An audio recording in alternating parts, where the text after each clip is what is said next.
तो आज हम डिस्कस करेंगे कि हम एक प्राइवेट लिमिटेड के लिए नेम अप्रूवल कैसे डालें। ठीक है। हमने लास्ट क्लास में डिस्कस किया कि एक सक्सेनेट कंपनी के लिए क्या क्या रिक्वायरमेंट होती हैं, क्या क्या हमने क्या मिनिमम रिक्वायरमेंट होती है, क्या डॉक्यूमेंटेशन होती है, हमने वो सब डिस्कस किया था एक लास्ट क्लास में। ठीक है। और उससे पहले हमने एलएलपी का पढ़ा। एलएलपी का हमने पूरा एक खत्म कर दिया था। मैंने आपको फॉर्म भर के भी दिखाया था, एलएलपी का फ्लिप फॉर्म भर के दिखाया था। उसके बाद हमने सेक्शन 8 कंपनी स्टार्ट करी। बट बीच में मेरे पास एक काम आया हुआ था, तो मैं सोचा वही काम आपके सामने ही कर लूँ तो ज्यादा बेटर रहेगा। ठीक है। तो अभी इनिशियली ये है कि अभी ये ऐसा नहीं है कि हम सेक्शन 8 कंपनी कर रहे हैं तो बीच में प्राइवेट लिमिटेड को लेके आए, ऐसा कुछ नहीं है। ये तो मैं आपको इनिशियल बस एक दिखा रहा हूँ, बाकी आगे प्राइवेट लिमिटेड का कॉन्सेप्ट अलग ही आएगा। पूरा पूरा नेम अप्रूवल, फॉर्म फाइलिंग पूरी इसकी अलग ही आएगी। पहले हम करेंगे सेक्शन 8 कंपनी, उसका टॉपिक कंटिन्यू रहेगा। बट इसके बीच में हमें एक प्राइवेट लिमिटेड का नेम अप्रूवल लेके आए हैं कि कैसे नेम अप्रूवल फाइल करते हैं, ताकि अगर आपको कोई प्रॉब्लम आ रही है तो वो रिजॉल्व हो जाए। ठीक है। तो सबसे पहले अपना पोर्टल लॉगिन पहले पता है मिनिमम वो जो रिक्वायरमेंट नेम अप्रूवल के लिए भी ना कुछ रिक्वायरमेंट्स होती हैं, बहुत चीजें होती हैं। अब एक सेकंड में दिखा देता हूँ आपको। जैसे कि ये कंपनी है, अब इसमें देखोगे आप, यहाँ पर ये सारी किट्स है, ये ना एमसी से मिल जाएगी आपको। इसमें सारे पॉइंट लिखे हुए हैं कि अगर आप एक कंपनी का नेम अप्रूवल डाल रहे हैं तो उसमें कौन कौन से पॉइंट ध्यान रखने चाहिए आपको। ये बहुत बड़ी वो किट है, ये पढ़नी पड़ेगी। ये हम एक अलग से डिस्कस करेंगे, पूरी किट को अलग से पढ़ेंगे हम।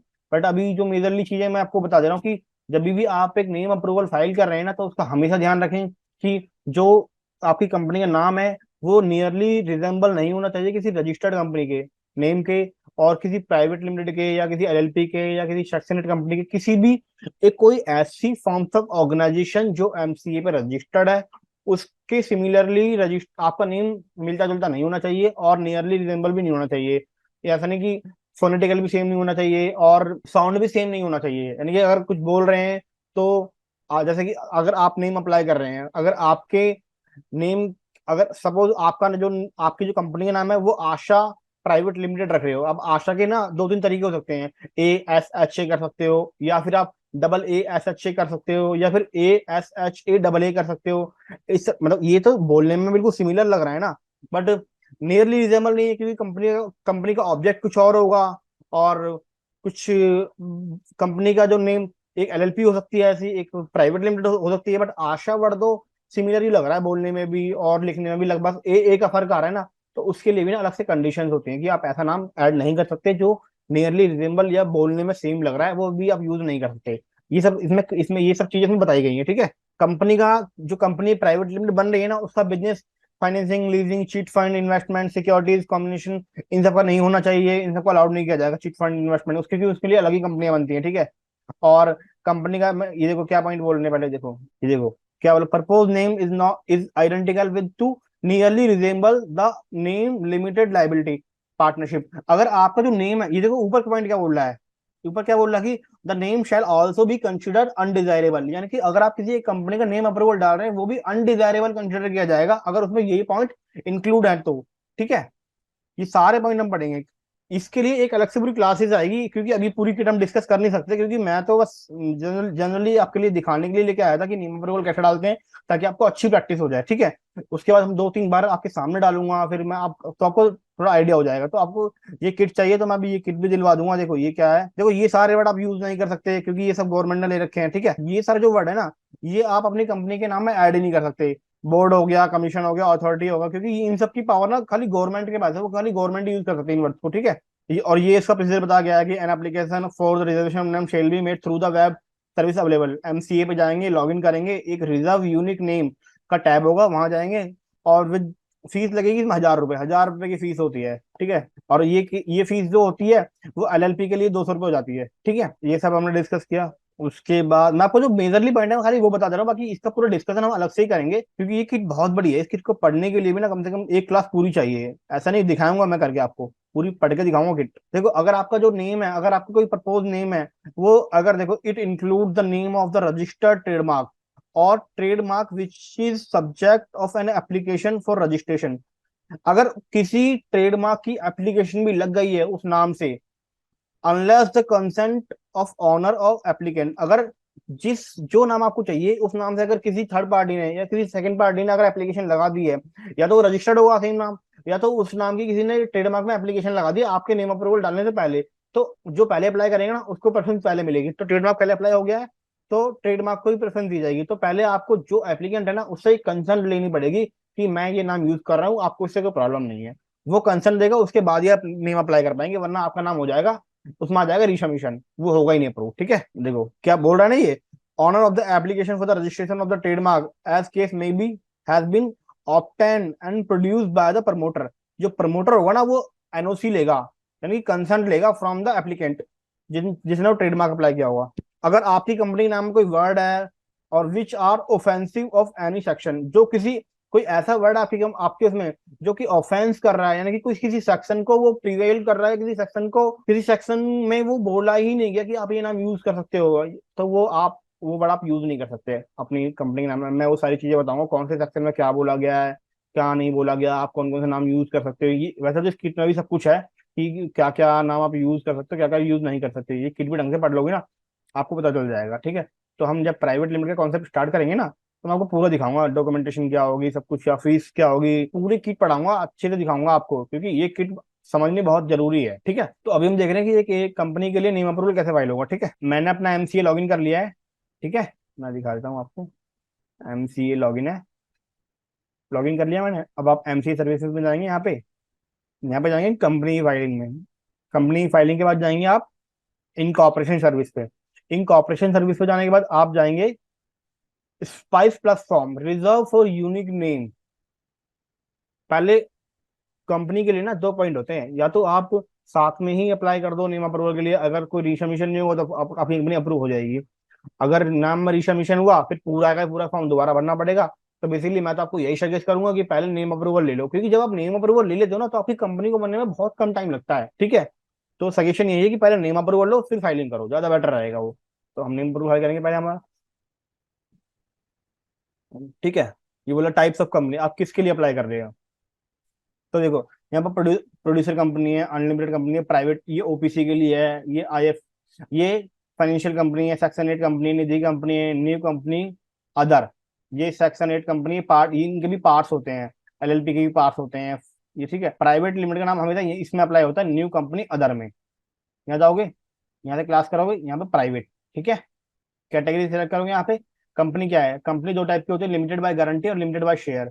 लिमिटेड बाय गारंटी का मतलब ये होती है कि उस कंपनी में जो प्रमोटर होते हैं वो गारंटी देते हैं कि जब ये कंपनी स्टार्ट होगी ना, हम उसमें इतना पैसा डालेंगे। वो गारंटी के बाद वो बहुत रेज केस में बनती है ऐसी कंपनियां। ठीक है, तो मोस्टली केसेस जो होते हैं वो लिमिटेड बाय शेयर्स के होते हैं।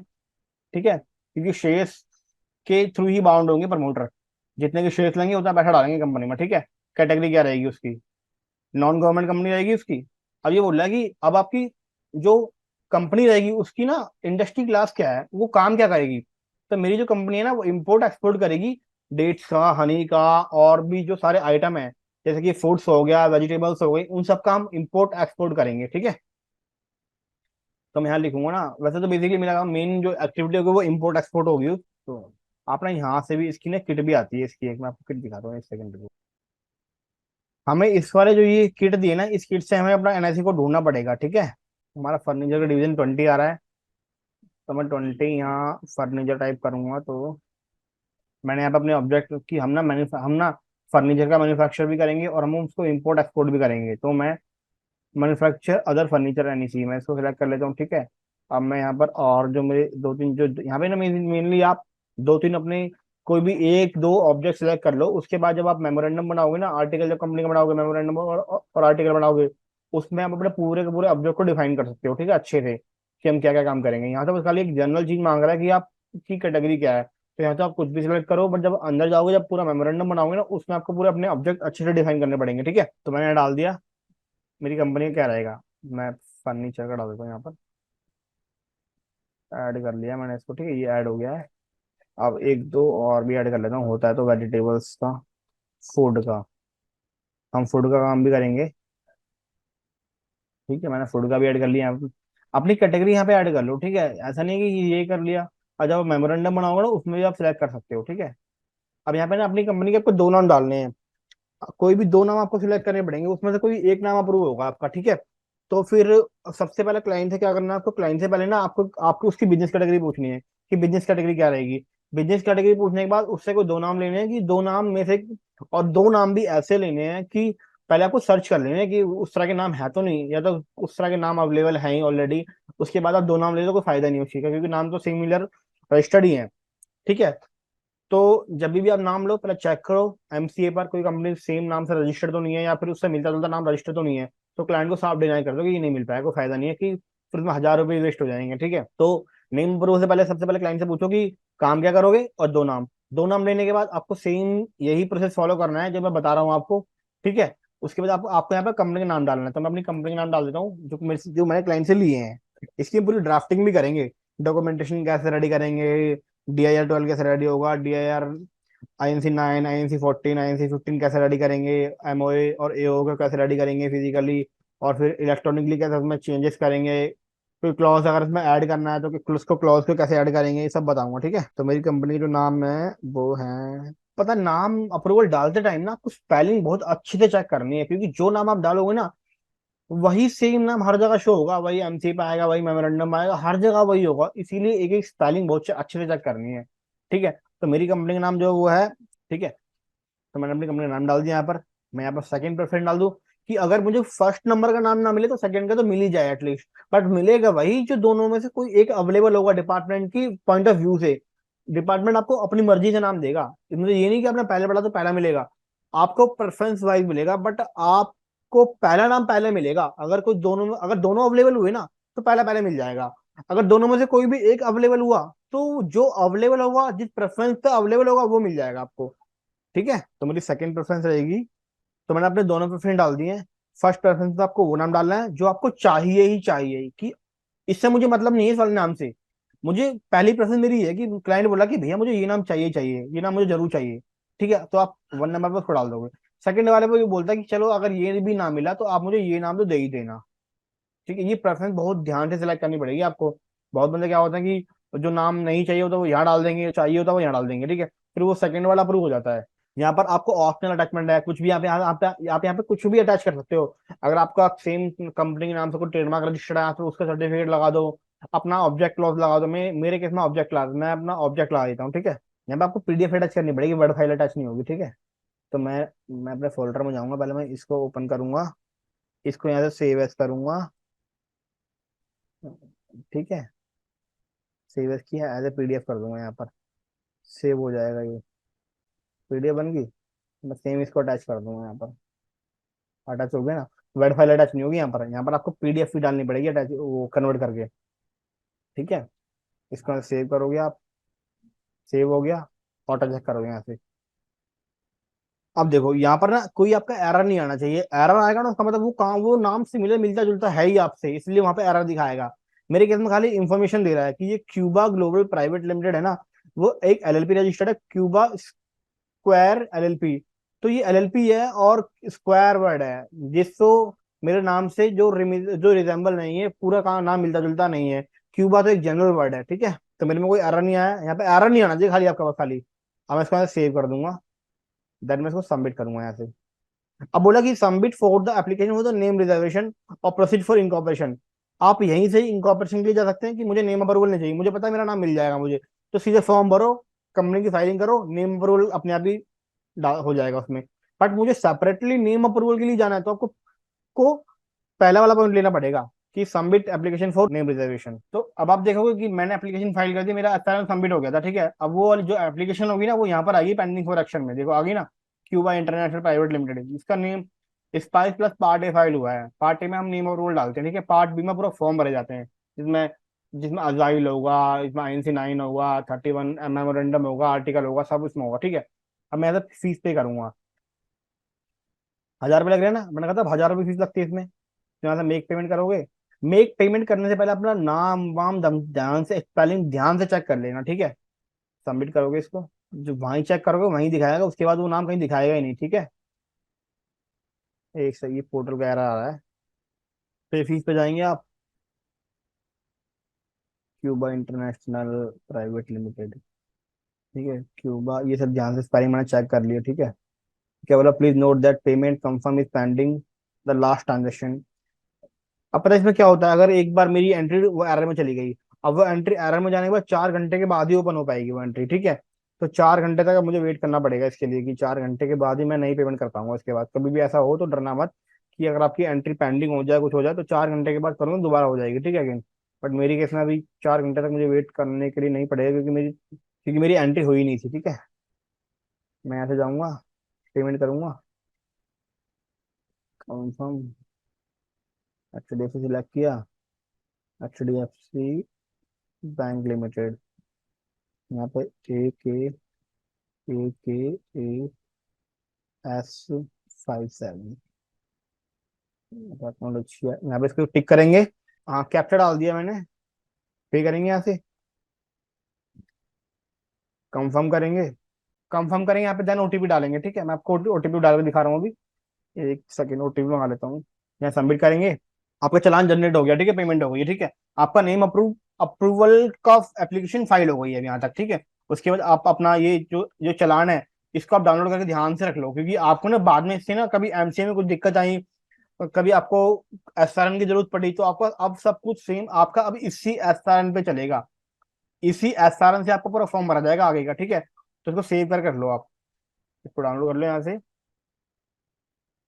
ठीक है, तो ये मैंने सेव कर लिया। इसको ना आपको बहुत ध्यान से स्पेलिंग, मैंने ये पॉइंट बताया ना, वो पॉइंट ध्यान में रखना कि नेम अप्रूवल डालने से पहले क्या क्या चीज देखनी है, कि नाम में कौन कौन से वर्ड ऐड करने हैं, कौन कौन से वर्ड ऐड नहीं करने, क्या क्या वर्ड गवर्नमेंट ने हमें अलाउड कर रखे हैं लेने के लिए, क्या क्या वर्ड गवर्नमेंट ने अपने लिए रिजर्व कर रखे हैं। ठीक है, हम कौन कौन से वर्ड को यूज नहीं कर सकते, कौन हम स्टेट के नाम को यूज नहीं कर सकते अपनी कंपनी के नाम के लिए, हम किस तरह से नेम अप्रूवल डालें ताकि हमें नेम मिल जाए।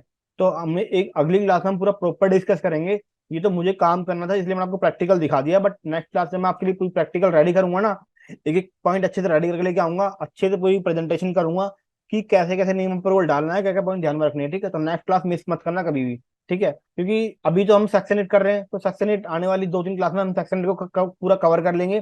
सेक्शन 8 का मैंने पूरा बेसिक जो थ्योरी है वो मैंने बता दी कि किस किस तरीके से क्या क्या रिक्वायरमेंट है, बस अब हमें स्टार्ट करना है उसकी form filing. But form filing से पहले मैं चाहता हूँ कि आपको पूरी ड्राफ्टिंग दिखाऊं कि ड्राफ्टिंग कैसे करनी है, कैसे किस किस तरह से डॉक्यूमेंट रेडी करने हैं। ठीक है, वो बहुत जरूरी है। उसके बाद फिर हम सेक्शन 8 को खत्म करके फिर हम प्राइवेट लिमिटेड करेंगे, फिर हम एक OPC भी करेंगे, सारी कंपनी की हम रजिस्ट्रेशन करेंगे, और उसकी फाइलिंग, उसकी सारे पूरा कोर्स में सब कुछ इंक्लूड है, अल्ट्रेशन है, फाइलिंग है, कंप्लाइंस जो होते हैं वो सारे कंप्लाइंस हैं उसमें। तो कुछ पॉइंट्स तो रहने वाला नहीं है। तो मैं अभी अगर मैं आपको दिखाऊं ना कि हमारे कोर्स के कंटेंट क्या क्या है, जो ROC है, एक सेकंड रुको, इसको डाउनलोड कर लिया ना मैंने। ठीक है, तो हमारे कोर्स में जो कंटेंट में क्या क्या इंक्लूड रहेगा मैं आपको सब दिखाई दूँ, क्योंकि आपको भी ना ये श्योरिटी होनी चाहिए कि जो मैं कर रहा हूँ वो ठीक है कि नहीं, यानी कि सारे पॉइंट कवर होंगे या नहीं, यानी कि ऐसा कुछ नहीं है कि मैं आपको कुछ और बोल दूं, कुछ और पढ़ाऊं या पढ़ाऊं ना। मेरा जो मेन मोटिव ये है कि जो मैं कंटेंट बोल रहा हूँ वो डिलीवर करूँ आपको। ठीक है, तो मैं आपको दिखा देता हूँ कि मैंने क्या क्या आपको पूरे कंटेंट एक बार अच्छे से दिखा दूँ, तो ताकि आप भी एक्साइटेड रहे आगे के लिए। इस कोर्स को ना बेसिकली 3 पार्ट में डिवाइड किया गया है, एक बेसिक, एक इंटर और एक एडवांस। जो अभी हम पहले जो हमारा मेन पॉइंट है जो अभी हम कर रहे हैं वो हम बेसिक कर रहे हैं, फिर हम एडवांस, फिर हम इंटर करेंगे, फिर एडवांस करेंगे। तो बेसिक में हमारा क्या क्या है, हम पूरी कंपनी को डिटेल डिटेल ओवरव्यू कर रहे हैं, मैं आपको दे ही रहा हूँ। मैंने आपको LLP पढ़ाया, पूरा ओवरव्यू दिया, सेक्शन 8 पढ़ाया, पूरा ओवरव्यू दिया। अब नेक्स्ट क्लास में जब प्राइवेट लिमिटेड आएगी तो उसका पूरा ओवरव्यू दूंगा। ठीक है, ड्राफ्टिंग ऑफ डॉक्यूमेंट, मैं आपको एक प्रॉपर चीज बताऊंगा कि डॉक्यूमेंट की ड्राफ्टिंग कैसे करनी है, क्योंकि बंदे पता क्या करते हैं, जो बहुत सारे जो जो जो कंपनी फॉर्म करते हैं या जो कंपनी बनाने की कोशिश करते हैं ना, वो हर ड्राफ्ट को ना गूगल पे सर्च करने की कोशिश करते हैं, वहां से डाउनलोड करने की कोशिश करते हैं। बट मैं आपको ना एक इजी तरीके से बताऊंगा। ड्राफ्टिंग तो मैं दे ही दूंगा, बट मैं तरीके से बताऊंगा कि आपको कैसे जो आपकी आने वाली कंपनीज होंगी जिनको आप इंकॉर्पोरेट करोगे, कोई सिंपल सा एक बार में चेंजेस करो वो अपने आप चेंज हो जाए। ठीक है, इस तरह से मैं आपको डॉक्यूमेंट ड्राफ्टिंग दे दूंगा। ठीक है, फिर फॉर्मेशन ऑफ LLP करेंगे, हमारा ये पॉइंट खत्म हो चुका है। फिर हम फॉर्मेशन ऑफ सेक्शन कंपनी करेंगे, ये भी लगभग हमारा आधा हो चुका है, बट नेक्स्ट 2 क्लास में मेरा पॉइंट ये रहेगा, इसको भी खत्म कर दूं। फिर हम OPC देखेंगे, प्राइवेट लिमिटेड भी देखेंगे, हम एक LLP हमने कर लिया है। फिर हम एक जो मेन पॉइंट है जो आपको कहीं मिलता भी नहीं है, बहुत बहुत रेयर चांस में मिलता है, जो मैंने एक बोनस पॉइंट है, वो ये है कि हम इसमें फार्मर प्रोड्यूसर कंपनी भी इंक्लूड करेंगे, कि एक फार्मर कंपनी का फॉर्मेशन कैसे होता है, क्योंकि फार्मर कंपनी की उसके लिए ना अलग रिक्वायरमेंट होती है। फार्मर कंपनी के लिए इसमें मिनिमम 10 मेंबर चाहिए होते हैं, पेड अप शेयर कैपिटल की अलग रिक्वायरमेंट है, ऑथराइज की अलग रिक्वायरमेंट है। उसके लिए बहुत बड़ा एक, कम से कम अगर आप एक FPO की बात करेंगे ना एक फार्मर प्रोड्यूसर कंपनी के लिए, कम से कम 6 से 7 लाख तो वो ले ही जाएगी, क्योंकि इतना बड़ा बहुत पॉइंट है उसका, और अच्छी खासी इसकी, बहुत बंदे करते भी नहीं है, बट मैं आपको करके दिखाऊंगा। ठीक है, इसमें देखो इंटर में क्या करेंगे हम, इंटर में पूरा INC एक, जो जब एक कंपनी की जब आप फॉर्मेशन कर लेते हो ना, एक सेकंड में इधर लगा लेता हूँ, जब आप एक कंपनी का जब फॉर्मेशन कर लेते हो, आपकी कंपनी बन जाती है, उसके बाद क्या क्या कंप्लाइंस, इनिशियल कंप्लाइंस होता है, INC 20 ए होता है, जो कमिटमेंट आपको बतानी, ये मैंडेटरी होता है फाइलिंग करना, कि आपको बताना पड़ेगा मिनिस्ट्री को कि हमारी कंपनी बन चुकी है, हम बिजनेस को कमेंस कर रहे हैं, बना अब बिजनेस स्टार्ट कर रहे हैं, ठीक है। ADD 1 कैसे फाइल करना, ऑडिटर कैसे अपॉइंट करना, फर्स्ट ऑडिटर कैसे अपॉइंट होगा, ADD 2 ऑडिटर रिमूवल कैसे होगा, ADD 3 ऑडिटर रिजाइन देगा तो भरते हैं। जो आप अदर कोर्स लेते हो ना, उसमें खाली ADD 1 और एक ADD 2 ही सिखाया जाता है, बट रिमूवल, अगर एक कंपनी खुद से ही ऑडिटर को रिमूव कर रही है तो कैसे उसको रिमूव करना है, उसके लिए क्या क्या ड्राफ्टिंग होगी, क्या क्या कैसे कैसे रेजोल्यूशन पास होंगे, सब बताएंगे इसमें। AOC 4 फाइनेंशियल स्टेटमेंट कैसे फाइल करेंगे, MDT 7 एनुअल रिटर्न कैसे फाइल करेंगे। MDT 7 एक OPC के लिए अलग होती है, ठीक है। DPT 3 कंपनीज में अगर लोन वगैरह लिया है किसी डायरेक्टर ने या मेंबर ने, तो उसके लिए उसे हम डिटेल हमें एक DPT 3 फॉर्म भरना पड़ता है, जिसमें हमें मिनिस्ट्री को बताना पड़ता है, ठीक है। DIR 3 KYC, वेब KYC, ये तो कंपनी के लिए हो गया। और भी बहुत सारे फॉर्म्स हैं कि जो इनिशियल आते रहते हैं, मैं आपको बताता रहूंगा। ये नहीं कि यही फॉर्म है, इसके अलावा भी जो भी काम आता रहेगा मैं आपको दिखाता रहूंगा, ठीक है। तो LLP के लिए क्या रहेंगे, Form 3 फाइल करना पड़ता है, Form 4 फाइल करना पड़ता है, उसकी एनुअल स्टेटमेंट फाइल करनी पड़ती है, एनुअल रिटर्न फाइल करनी पड़ती है, सारे कंप्लाइंस देखेंगे इसमें कि कैसे करना है, ठीक है। कुछ छूटेगा तो नहीं आपका इसमें, ठीक है। तो आज मैंने आपको बताया कि एक प्राइवेट लिमिटेड कंपनी का नेम अप्रूवल कैसे करना है, क्या क्या पॉइंट ध्यान में रखने हैं, इसको ध्यान से देखना। हम नेक्स्ट क्लास में हम जो एक सेक्शन कंपनी है, जो जो हमारा जो पिछला टॉपिक था उसको हम कंटिन्यू करेंगे, कि उसके लिए ड्राफ्टिंग कैसे करनी है और फॉर्म कैसे भरना है, ठीक है। क्योंकि हमने बेसिक बेसिक पॉइंट उसके देख ही लिए हैं कि क्या क्या रिक्वायरमेंट है, बहुत बेसिक तरीके से बताया मैंने आपको, नोट्स भी लिखवाए मैं लिखवाए हुए हैं, ठीक है। तो आज की क्लास को हम यही वाइंड अप करते हैं, ठीक है। तो मिलते हैं नेक्स्ट क्लास में सेक्शन 8 के पॉइंट के साथ वापस, ठीक है। इस प्राइवेट लिमिटेड का ये पॉइंट पूरा एक नया पॉइंट स्टार्ट होगा। अभी तो इनिशियली ये मत सोचना कि अभी प्राइवेट लिमिटेड कंपनी खत्म हो गई है, इसका खत्म नहीं हुई, अभी इसका एक बेसिक पूरा का पूरा पॉइंट स्टार्ट होगा, ठीक है। तो हम नेक्स्ट क्लास में पूरा का पूरा एक ओवरव्यू लेके आएंगे, एक सेक्शन 8 कंपनी के साथ ही प्राइवेट लिमिटेड कंपनी का, ताकि आपको जल्दी जल्दी पॉइंट कवर हो जाए और पॉइंट कुछ छूटे ना। मेरा पॉइंट ये है कि समझ भी आए और कुछ छूटे भी ना आपको, ठीक है। तो जो जो आपको कोर्स में बताया गया ये पूरा का पूरा कवर करेंगे, ठीक है। और आपको इसके अलावा भी कोई प्रॉब्लम आती है तो हमारे टेलीग्राम ग्रुप में डाल दो मैसेज, हम वहाँ रिप्लाई कर देंगे। आपको कोई पर्सनल इश्यूज आ रहे हैं, कोई किसी फाइलिंग, कंपनी फाइलिंग में, कंपनी फॉर्मेशन में, तो आप हमें वहाँ बता सकते हो हमारे टेलीग्राम ग्रुप में, ठीक है। ओके, आज की क्लास खत्म करते हैं, बाय बाय।